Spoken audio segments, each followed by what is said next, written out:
मसीह के बाबरकत और जलाली नाम में आप सबको सलाम। मेरा नाम जोशवा है और आज मैं आपका मेजबान हूं। जरा तसव्वुर कीजिए, एक खूबसूरत बाग जहां न कोई दुख था, न दर्द, न खौफ और न ही मौत। एक ऐसी जगह जहां आदम और हवा हर रोज खुदा की हुजूरी में चलते फिरते थे। लेकिन फिर एक दिन एक फैसला सब कुछ बदल गया। एक ममनुआ फल, एक आजमाइश और एक नाफरमानी, जिसके नतीजे में इंसान ने अपनी मासूमियत खो दी और बाग़े अदन के दरवाजे उसके पीछे बंद हो गए। आज हम किताबे पैदाइश यानी जेनेसिस में दर्ज आदम और हवा की उस तारीखी कहानी को जानेंगे जिसने पूरी इंसानियत की तकदीर बदल दी। तो आइए खुदा के कलाम के उस हैरत अंगेज सफर का आगाज करते हैं और देखते हैं कि बाग़े अदन में आखिर ऐसा क्या हुआ था जिसने दुनिया की तारीख हमेशा के लिए बदल दी।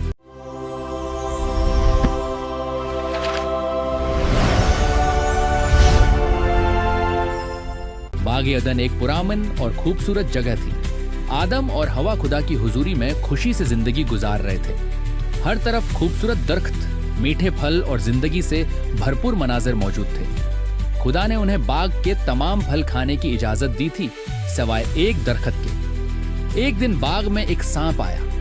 वो तमाम जानवरों से ज्यादा चालाक था। वो खामोशी से हवा के करीब आया और उस दरख्त के पास रखा जिसके बारे में खुदा ने मना फरमाया था। सांप ने हवा से पूछा, क्या वाकई खुदा ने कहा है कि तुम बाग के किसी भी दरख्त का फल न खाओ? हवा ने जवाब दिया, हम बाग के तमाम दरख्तों का फल खा सकते हैं, लेकिन इस दरख्त का नहीं। खुदा ने फरमाया है कि अगर हम उसे खाएंगे तो मर जाएंगे। सांप ने फौरन जवाब दिया, तुम हरगिज़ नहीं मरोगे। खुदा जानता है कि जिस दिन तुम ये फल खाओगे तुम्हारी आंखें खुल जाएंगी और तुम नेकी और बद्दी को जानने लगोगे।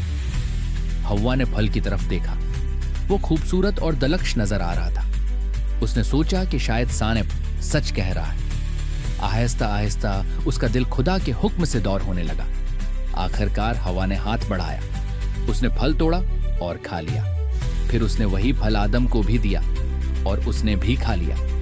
इसी लम्हे इंसान ने पहली बार खुदा के हुक्म की नाफरमानी की। जैसे ही उन्होंने फल खाया उनकी आंखें खुल गईं। उन्हें एहसास हुआ कि वो नंगे हैं। शर्मिंदगी और खौफ ने उनके दिलों को घेर लिया। शाम के वक्त खुदा बाग में आया। आदम और हवा ने उसकी आवाज सुनी तो वो खौफजदा हो गए और दरख्तों के दरमियान जाकर छिप गए। खुदा ने पुकारा, आदम तुम कहाँ हो? आदम ने जवाब दिया, मैंने आपकी आवाज सुनी और डर गया। खुदा ने पूछा, क्या तुमने उस दरख्त का फल खाया है जिससे मैंने मना किया था?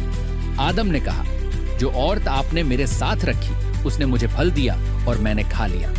फिर हव्वा ने कहा, सांप ने मुझे धोखा दिया इसलिए मैंने खाया। खुदा ने सांप से फरमाया कि उसकी चालाकी की वजह से वो जमीन पर रेंगेगा। फिर खुदा ने एक अजीम वादा भी दिया कि एक दिन औरत की नस्ल शैतान की ताकत को शिकस्त देगी। अगरच्चा गुनाह दुनिया में दाखिल हो चुका था, लेकिन खुदा ने इंसान को छोड़ा नहीं। उसी लम्हे खुदा ने निजात का मंसूबा जाहिर करना शुरू किया, जो आने वाले जमानों में खुदावंद यस्वा मसीह के जरिए पूरा होना था। ये सिर्फ आदम और हवा के जवाल की कहानी नहीं, बल्कि खुदा की मोहब्बत और नजात के वादे की भी शुरुआत है। खुदा ने आदम और हवा की नाफरमानी के नताइज उन्हें बताए। खुदा ने सांप से फरमाया कि वो तमाम उम्र जमीन पर रेंगेगा। फिर खुदा ने हवा से फरमाया कि अब जिंदगी पहले जैसी आसान नहीं रहेगी, और आदम से फरमाया कि अब जमीन से रोजी हासिल करने के लिए उसे सख्त मेहनत करना पड़ेगी। आदम और हवा खामोश खड़े थे। उन्हें अपनी गलती का एहसास हो चुका था, लेकिन खुदा ने उन्हें मुकम्मल तौर पर छोड़ा नहीं। अपनी मोहब्बत और रहम में खुदा ने आदम और हवा के लिए चमड़े के लिबास बनाए और उन्हें पहनाए। फिर खुदा ने फरमाया, अब इंसान नेकी और बद्दी को जान गया है। ऐसा ना हो कि वो जिंदगी के दरख्त से भी खा ले और हमेशा जिंदा रहे। उसके बाद खुदा ने आदम और हवा को बाग़े अदन से बाहर भेज दिया। वो आहिस्ता आहिस्ता उस खूबसूरत बाग से निकल गए जो कभी उनका घर था। उनके पीछे बाग़े अदन के दरवाजे बंद हो गए। खुदा ने बाग के मशरिकी दरवाजे पर ताकतोर क्रूबी फरिश्तों को मुकर्रर किया और एक शाला जिन तलवार हर समत घूम रही थी ताकि कोई भी जिंदगी के दरख्त तक वापस न पहुंच सके। आदम और हवा एक नई और मुश्किल दुनिया की तरफ रवाना हुए, लेकिन खुदा की नजर अब भी उन पर थी। ये इंसानी तारीख के एक नए बाब का आगाज था। दोस्तों, आदम और हवा की कहानी हमें ये सिखाती है कि खुदा के अहकाम हमारी भलाई के लिए होते हैं। जब हम खुदा की आवाज के बजाय आजमाइश और धोखे की आवाज सुनते हैं तो उसके नताइज संगीन हो सकते हैं। लेकिन ये कहानी सिर्फ गुनाह की नहीं बल्कि खुदा की मोहब्बत और रहम की भी कहानी है।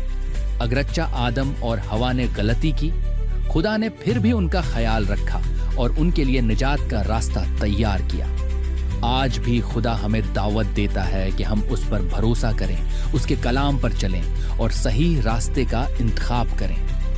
खुदावंद यस्वा मसीह आप सबको बरकत दे। अगर आपको ये वीडियो पसंद आई हो तो चैनल को सब्सक्राइब करें, वीडियो को लाइक करें और उसे दूसरों के साथ शेयर करें ताकि खुदा के कलाम का पैगाम मजीद लोगों तक पहुंच सके।